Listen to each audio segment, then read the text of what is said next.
নমস্কার বন্ধুরা, আমি অর্চনা চলে এসেছি আজকে নতুন একটা রেসিপি নিয়ে।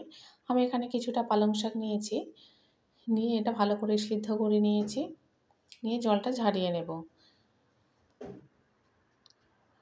এরকম একটা নেট বোল নিয়েছি, তার মধ্যে দিয়ে দিলাম যাতে তাড়াতাড়ি জলটাও ঝরে যায় এবং ঠান্ডাও হয়ে যায়।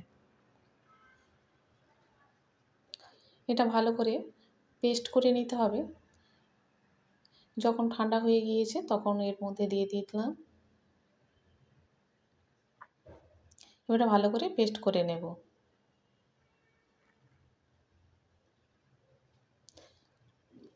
তারপরে এর মধ্যে নিয়ে নিয়েছি 500 গ্রাম ময়দা, 1 চামচ চিনি দিলাম, স্বাদ মতো নুন দিলাম, অর্ধেক চামচ জিরা গুঁড়ো দিলাম, আর 1 চামচ জোয়ান দিয়েছি। জোয়ানটা একটু ভালো করে হাতে ঘষে নিয়ে দিয়েছি। জিরা গুঁড়ো দেওয়ার কারণ হলো পালং শাক যতই সিদ্ধ করো তো একটা তিতকুড়ি ভাব থেকে যায়, সেই জন্য একটুখানি জিরা গুঁড়ো দিয়েছি। দিয়ে এটা ভালো করে মেখে নিচ্ছি।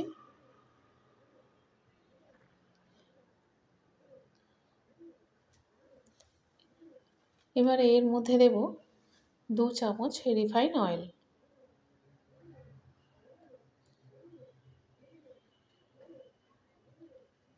দু চামচ রিফাইন অয়েল দেওয়ার পরে এটাও ভালো করে এভাবে মাখিয়ে নিতে হবে।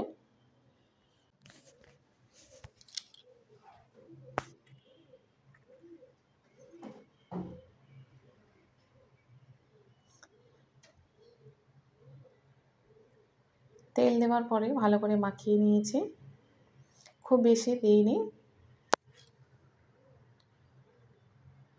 এবার এর মধ্যে পেস্টটা দিয়ে দেব। পালং শাকের পেস্টটা অল্প অল্প করে দেব, জল ব্যবহার করব না। যদি প্রয়োজন হয় সামান্য একটু জল দিয়ে দিতে পারি, যাই হোক যদি হয়ে যায় তো খুব ভালো। এভাবে অল্প অল্প দিয়ে একটা সুন্দর ডো বানিয়ে নিতে হবে। এখানে আমার আর আলাদা করে জল দিতে হয়নি, ওই পেস্টটা দিয়ে ভালো করে মেখে নিয়েছি। একটা সুন্দর ডো হয়ে গিয়েছে। এবার উপর থেকে কিছুটা রিফাইন অয়েল দিয়ে দিলাম, দিয়ে আরও একটু মেখে নেব যাতে খুব সুন্দর হয় এবং সফট হয়।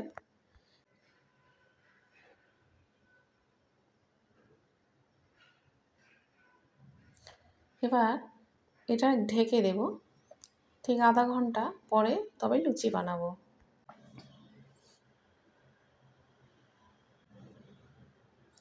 মাখাটা হয়ে গিয়েছে, এবার ঢেকে দিচ্ছি।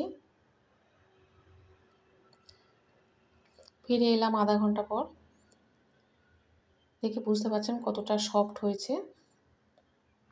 এবার এটা থেকে ছোট ছোট লেচি বানিয়ে বেলে নেব।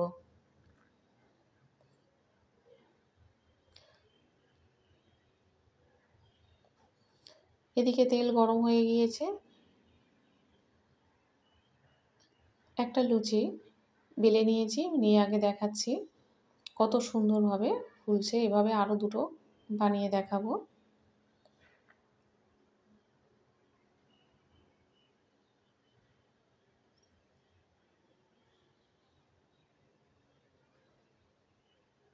আজকের রেসিপিটা হলো পালং শাকের লুচি।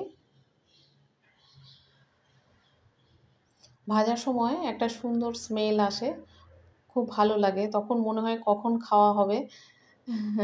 যাই হোক, আপনারা অবশ্যই করে কমেন্টে জানাবেন রেসিপিটা কেমন হয়েছে।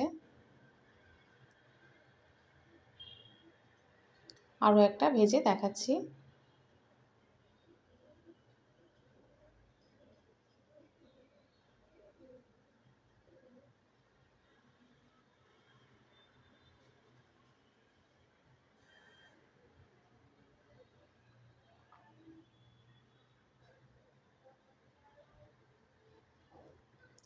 দেখানোর জন্য প্রথমে 3টে আমি ভেজে দেখিয়েছি, পরে আরও কিছু সেটা ভেজে নেব, বাকিগুলো পরে ভেজে নিতে হবে। আজকে রাতের খাবার লুচি আর আলুর দম, পালং শাকের লুচি।